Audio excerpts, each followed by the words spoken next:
I've got hi. That's brilliant. A busted conversation. And I don't know why my name has, who I am and the company I work for, and Marie's doesn't, but that's what you wrote in. I didn't write my company. So that was you being proactive and me not being proactive. That's really all that is. Okay, we're not throwing stones. So let's talk about Nick. Wow. I love Nick. Yeah. These post shows, people are going to be like, that woman loves everybody. I know, but that's okay. But I don't. I really don't love everybody. Mm-hmm. But I love Nick. Yeah.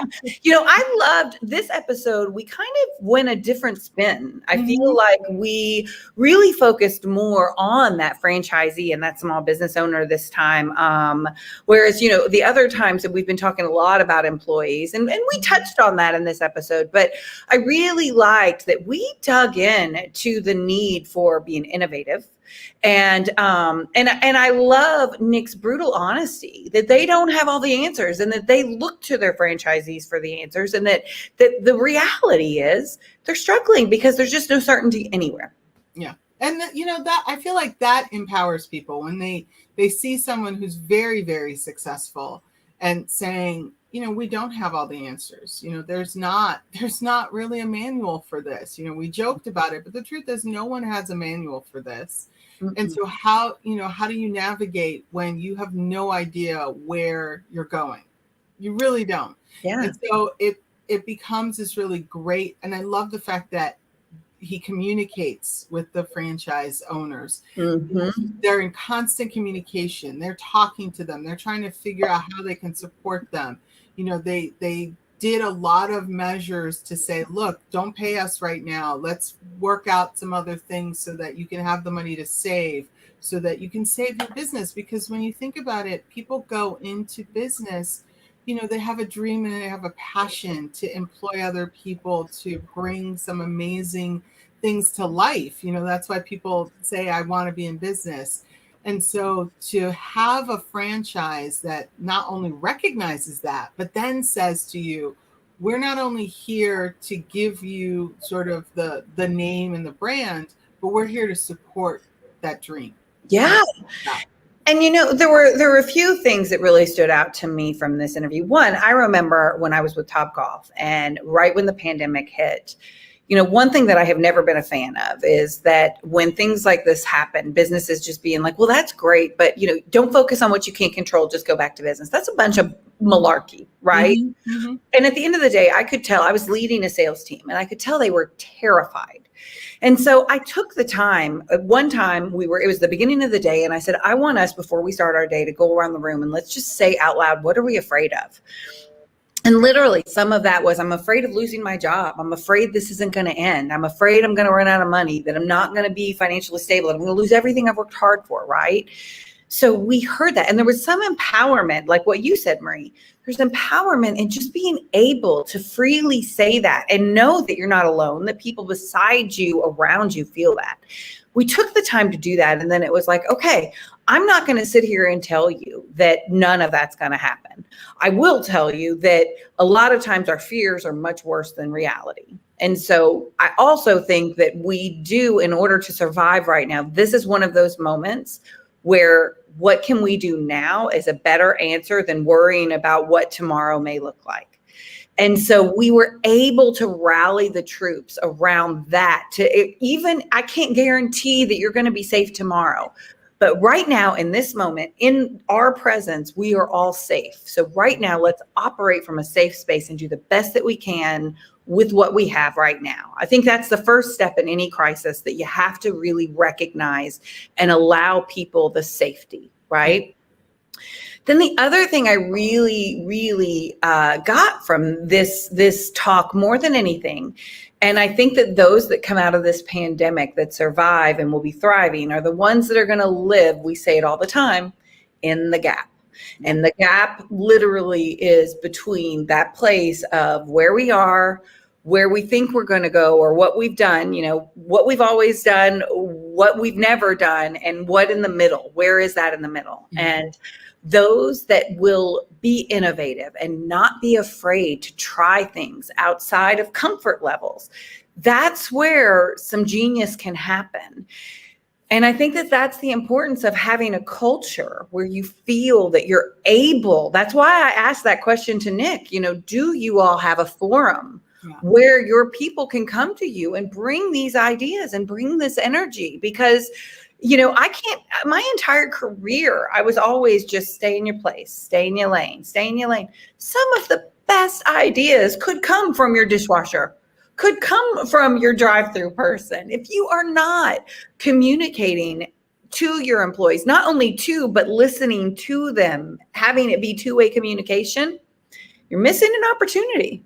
Yeah, absolutely. And, I love that you talk about that gap, because before the pandemic, I don't know if you're familiar with the 3M time or Google time, where they would give their employees, and it came from 3M because a lot of the innovations they had were not what people did during their 9 to 5. It was stuff they tinkered with on their own and came up with. Like sticky notes was created in 3M time. The painter's tape was a 3M time creation. And so Gmail was a Google time creation. I don't think they call it Google time. I forget what they call it. But the point I'm making with that is that when you talk about that gap and how innovation happens there, I love that Nick said we listen to our franchisees. We listen, we have that communication, because it's in those moments that's where these amazing money-making, innovative ideas happen. It's not in this, where we kind of think it's in the boardroom with all these people in a think tank. It's people on the ground that are really sort of going, is there a better way to do this? Or what if? And if you create an environment where people feel safe saying what if, and no one looks at them like they're crazy, no one goes, oh, just be quiet, stay in your lane, you will get so many just amazing ideas from that, just from being open to saying to that hand raise of the dishwasher or the waiter or waitress or whomever in the organization, the CEO, the VP, whatever your title, does not matter.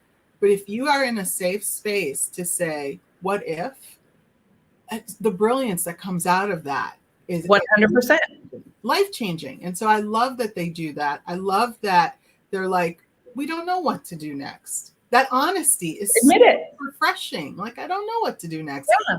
Because the truth is, that's what people want to hear. I think a lot of businesses think, well, we're not going to tell you what's going on because we don't want you to worry or panic. And it's in the silence that people worry and panic. But to be able to say, like the example you gave of go around the room and tell me what you're afraid of, sometimes saying it out loud diminishes it. You all of a sudden you go, yeah, I guess I don't really need to be afraid of that because it was in my head. And now that I've said it out loud, it's not so bad. And sometimes it may be true. I mean, I'm not going to lie. Like, I won't sugarcoat. We went around the room with that, and I lost 50% of my team in the pandemic. So I can't say that, but I will say all of them have recovered. All of them have bounced back and found other jobs and other opportunities. And, something else that Nick said that really stood out to me is,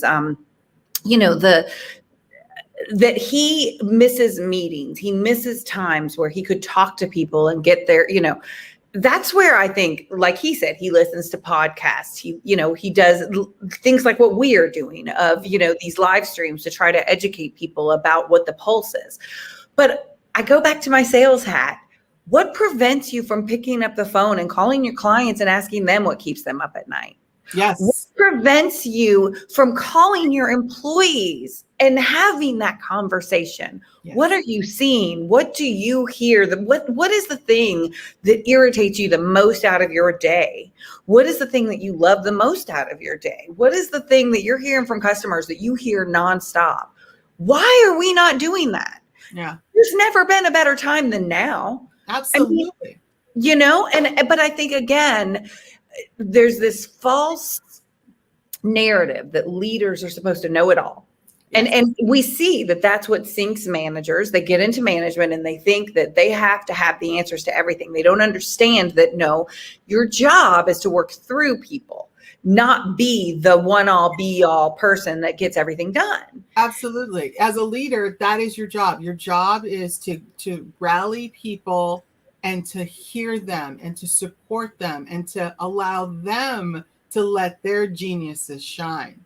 Yes. And if you're a leader that's like, I want to be in the spotlight, then leadership is not for you. Exactly. It's just Exactly. And so, yeah, so I just thought next week.